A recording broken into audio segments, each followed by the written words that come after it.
Hello, how are you guys doing today? I am Mari and today I'm going to make a pavlova. For those of you who don't know, pavlova is a very traditional New Zealand dessert, especially around Christmas time because Christmas here is in the summer. It's a really nice, airy, fruity, light dessert. So it's great for Christmas on a warm day. I have never made a pavlova before, but a viewer named Doug sent in a recipe, so that's the recipe that I'm going to use. So thanks, Doug. I hope I can do it justice. A pavlova is kind of similar to a meringue. It involves beating egg whites. Ideally, you would have an electric mixer. I do not have an electric mixer, and I just don't do enough baking to really justify buying an electric mixer. So I have a whisk, and we're going to see how that goes. Hopefully it works. I think it's just going to take a lot of wrist action. Okay, first we're going to separate the egg yolks from the whites. Let's try this. Doing it.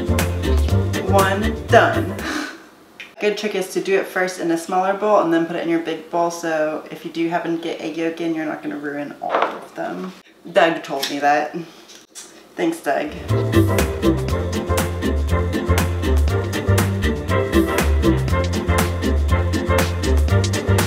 Alright, I did all the eggs, yeah! And now I have a jar of this. Save it for later. I'm feeling pretty good. Okay, what's next? Start mixing the egg whites on a high setting. Well, it's my arm, so... So, while we're whisking, if you can hear me over this, how about in the comments leave below what is your country's typical Christmas or holiday dessert or food or anything.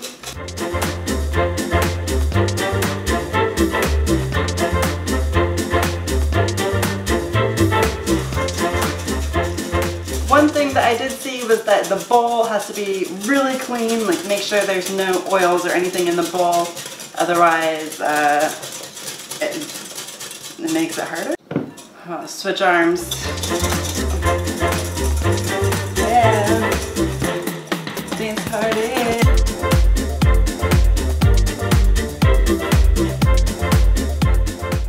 I don't quite know when to stop, but there's a lot more mixing to do because I'm adding in the sugar.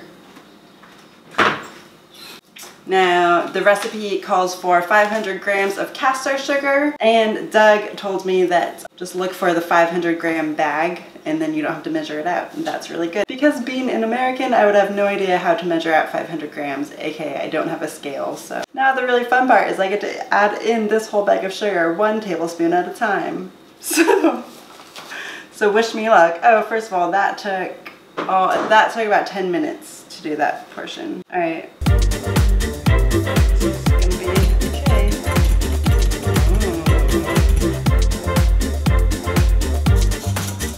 The goal is that at the end you should be able to rub some between your fingers and not feel any granules. So.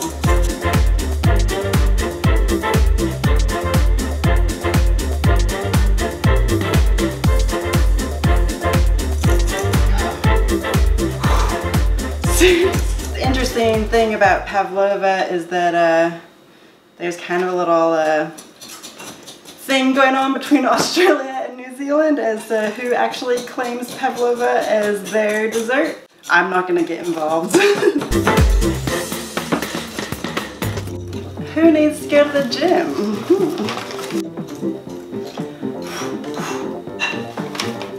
Okay, the rest. Alright, let's test it.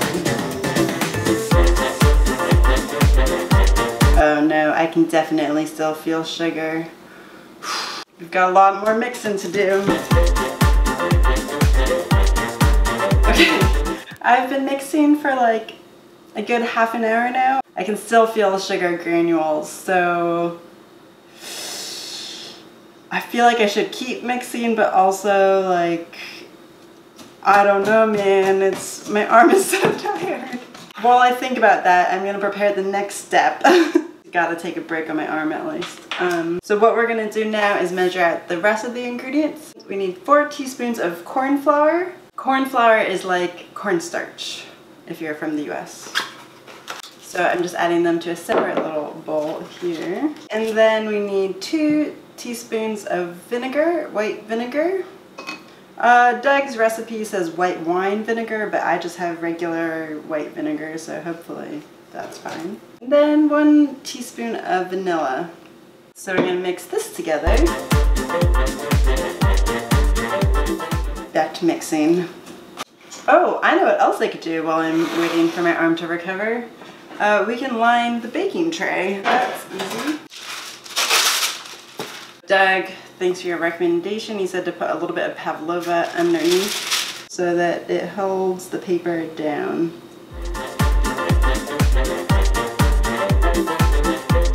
Alright, one more thing done. So the next step, we're going to fold in our little cornstarch mixture, and then we are going to put the pavlova mixture on this baking sheet. When I was doing some research, I saw that some people like draw out, actually trace a circle, and then they try and very carefully make sure the mixture is in the circle, and they make it look really nice.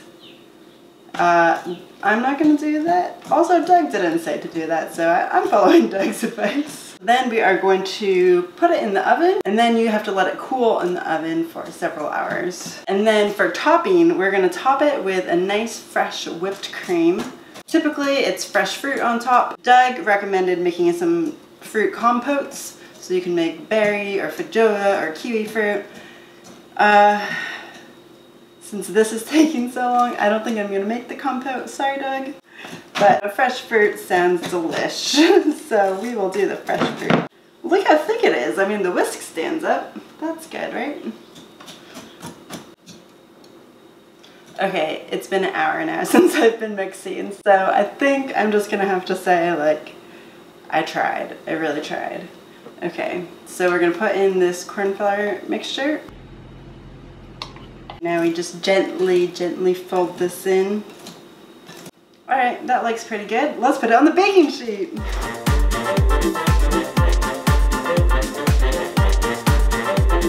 Uh-oh, hey!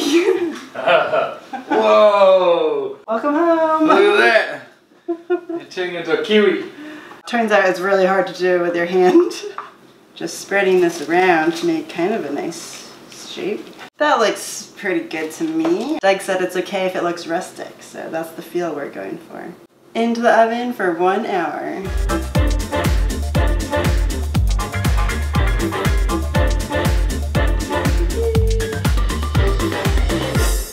So it's been a few hours. Now we're gonna prepare the whipping cream.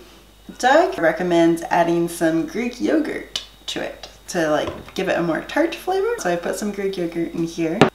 A little over half. Now, get back out my whipping arm. This will be easier than the pavlova, that's for sure. I'm so interested to see it.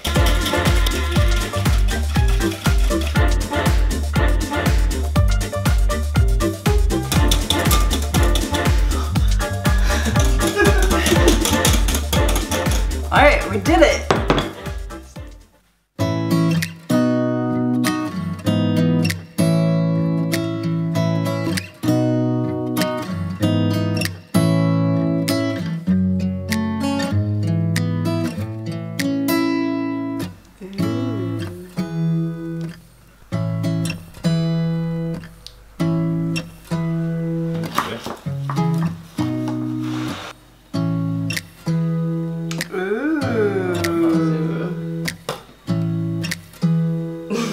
I was a little bit worried because the edges are like real crispy and I was afraid that I cooked it too much. But the inside, let me show you. Not bad. Let's see what Nick thinks. Really good. American making pavlova. I don't know how many Americans have made pavlovas before. I wouldn't say too many. It's pretty cool. It's delicious. Alright, so there you have the pavlova. I think it turned out pretty good. The sugar isn't quite incorporated all the way, but it's not a big deal. No, it's not like weird. Well guys, there you have it. You can make a pavlova even if you don't have a mixer. So I hope you enjoyed that video and subscribe for more videos. They're not usually cooking, but sometimes they are. You never know. Alright, usually I do travel stuff. Okay, bye!